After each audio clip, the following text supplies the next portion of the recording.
Seguimos charlando con Carlos Sosa, quien además de todos los relatos que nos vino haciendo, nos comenta todas las inconvenientes que debieron sufrir mientras se encontraban allí, sin poder ver a sus familiares, estando incomunicados. Estamos con él.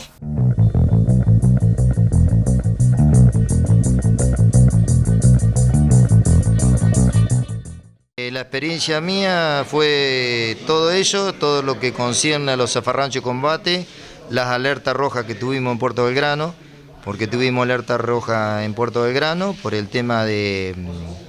que los submarinos los ingleses anduvieron por Puerto Belgrano, cosa que la gente no lo sabe. Sabemos bien perfectamente que teníamos en la escollera, que se llama la escollera,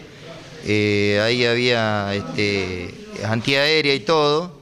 y estuvimos tirando tiro y todo, porque las guardias nuestras eran todos de tipo de combate. En realidad no eran un servicio militar normal, corriente, era un servicio militar, bueno, con toda la secuela que trae una guerra. Y en este caso, bueno, cuando se declaró la guerra, que fue la guerra entre Argentina e Inglaterra, estábamos todos participando de todo el teatro de operaciones. Y dentro de ese teatro de operaciones, bueno, yo participé de las prácticas de tiro, de todo lo que es aprovisionamiento de municiones, los alertas rojas, reconocimiento de compañeros míos que tuvieron muchos heridos, porque no todos teníamos la chapa de identificatoria de la Marina, que dicho sea de paso, yo particularmente no la tenía, y muchos de mis compañeros, que fueron muchos muertos, congelados, o sea, había muchos fallecidos por congelamiento.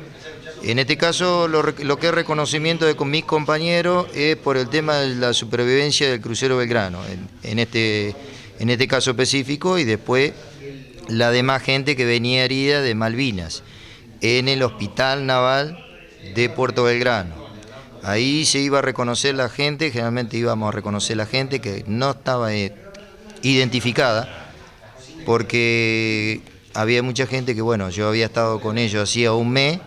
y bueno, después de la supervivencia, en este caso el hundimiento de un buque, y reconocer los cadáveres quemados, congelados y eso, porque sabemos perfectamente que los torpedos que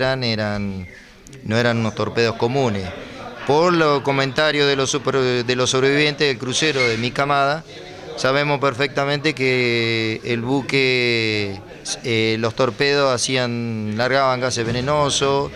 ponía todo el rojo vivo, o sea que hubo mucha gente quemada, sin piel, que se tuvo que ir a reconocer. Dicho sea de paso, uno de esos que me tocó ir a hacer el reconocimiento al hospital naval, fue el caso de mi compañero Alberto Megaray, que lo buscamos infructuosamente, y que el padre, dicho sea de paso, yo tenía contacto con los familiares, que hasta el día de hoy también los tengo en el contacto,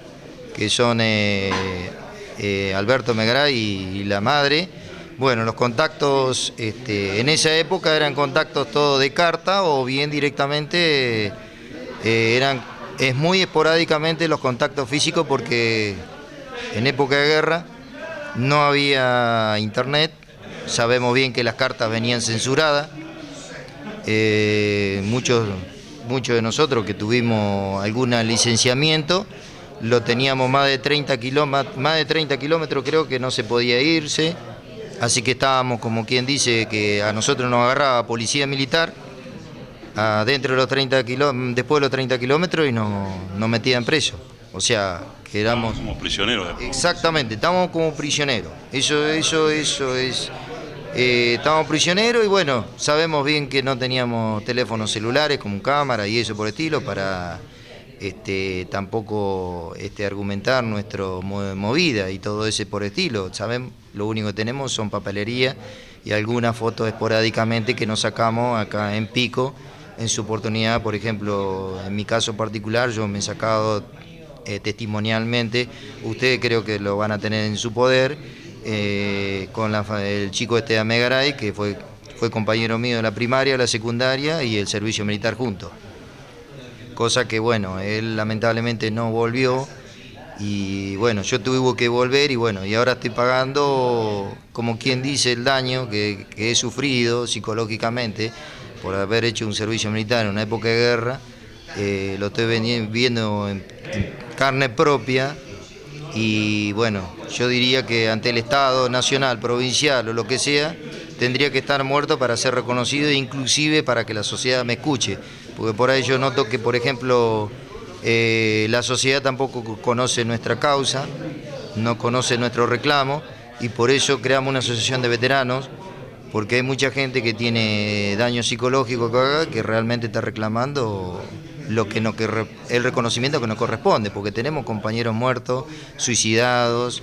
y bueno, todo lo que nos pasó, bueno, y particularmente, bueno, yo lo que pasé fue esas experiencias malas nada más, de lo que es el tema del lavado de cerebro que nos prepararon para la guerra, reconocer gente muerta, quemada, congelada, porque sabemos perfectamente que las balsas, los sobrevivientes de cruceros, que fue lo que más cadáveres tuvo, hubo mucha gente congelada, que las balsas iban siendo arrastradas hacia la Antártida y hubo muchos 60 cadáveres, por ejemplo, congelados, que había que ir a reconocerlos, que yo no sé si le habrá tocado a algunos compañeros míos de la Marina, pero la clase mía, específicamente la clase 62, que son todos los camaradas míos del crucero, yo tuve que ir a reconocer personalmente eso. Dicho sea paso, después a ellos mismos, cuando los recibimos, les dimos documentación nueva y ropa nueva. Ropa nueva, donde inclusive se le dio 2 semanas de licencia, y bueno, y toda esa gente, por ejemplo, de un 100% que salió de licencia, volvió el 50%. La mayoría se hicieron desertores.